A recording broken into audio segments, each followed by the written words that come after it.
Rain No Longer, Book 1, Chapter 1, Part 2.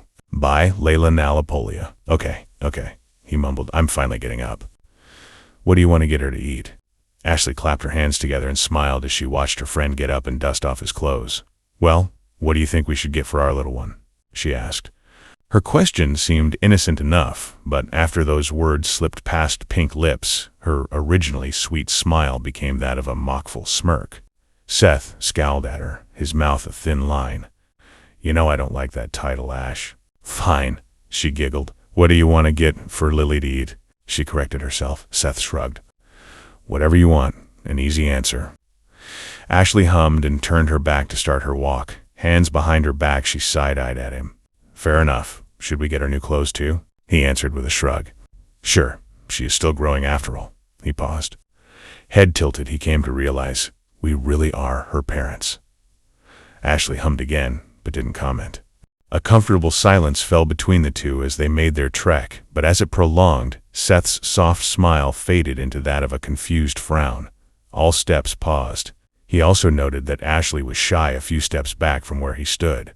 Head tilted back, he grew to wonder why his friend did not comment back, and was baffled by her lack of a response.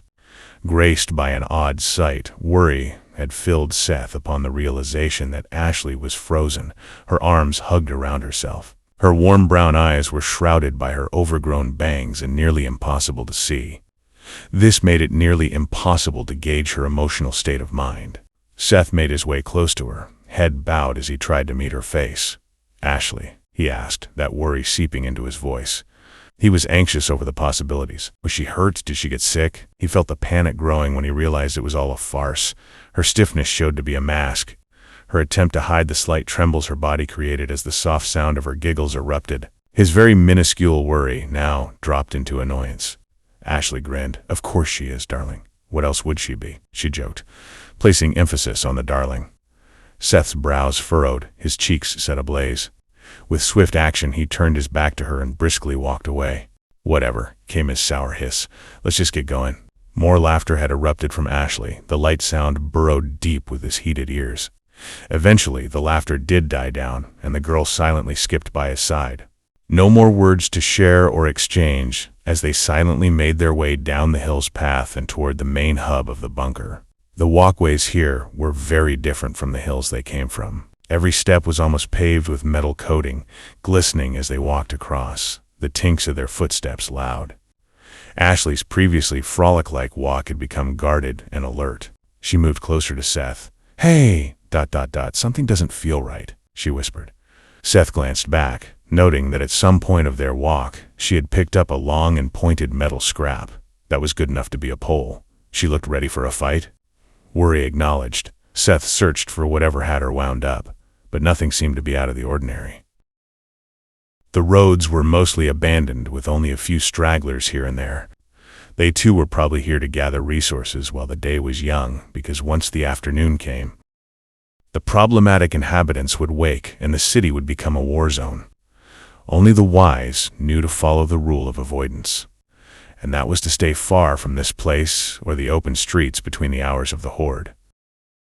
Mid-survey, Seth did pause as they started to pass the largest of the many buildings that laid at this central hub. More memories resurfaced.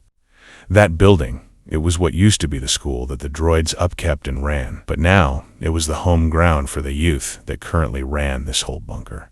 The same group that participated in destroying everything about this place. It was like an elective monarchy. They raised who they wanted next to lead and kept the power within their own ranks. Anyone who tried to go against it was condemned or enslaved.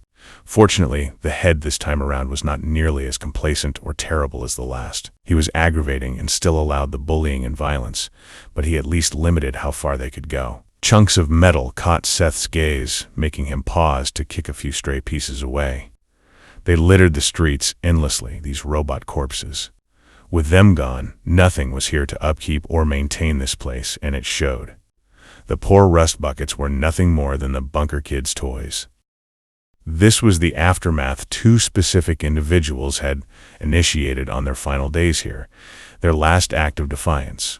Darian Draconic and Kyle Assestes, the current leader's older brother and the past right hand. Seth had actually met Kyle specifically a few times. He was an odd one, different from the rest, but was dangerous just the same. Maybe he was wrong about him, but either way it didn't matter. He just needed to focus on the present and to ensure no threats were nearby. Not able to see anything odd, he honed in and tried to listen for any unusual footwork and found nothing still. Are you paranoid about me leaving, or is this a strong gut feeling? Are you 100% sure something is wrong? He mumbled, careful with his choice of words. Ashley's whole body was tense, eyes pinning as she seemed to frantically look around.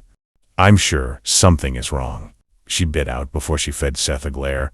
Watching her, Seth felt his own alarms ring. The hairs on his neck pricked and he felt an odd cold. If she is saying that, his mind half processed as he re-looked at the world around them. Someone has to be close, they just have yet to make their move. His eyes grew darker as the golden specks within his iris bloomed, his ears strained as he tried to hyper-focus on all sounds. Okay, he whispered, his voice deeper as a hiss bled in the tone. If trouble starts, we have to be more severe this round with how we handle them. After all, the people she feared to run into were truly horrendous in nature.